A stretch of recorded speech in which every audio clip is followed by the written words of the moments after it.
क्या बात है राजा? करे तू इंस्टाग्राम चलावेली का?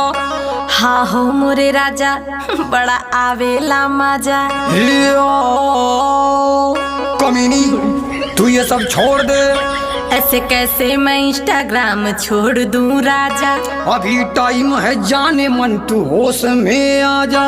इसमें क्या है बुराई, आप ही बताओ ना। देखो पूरे गांव में मेरी नाक तुम कटावो ना। अरे राजा जी, इसमें पैसा बहुत मिलता है। तेरी वीडियो से कितनों का नियत बिगड़ता है।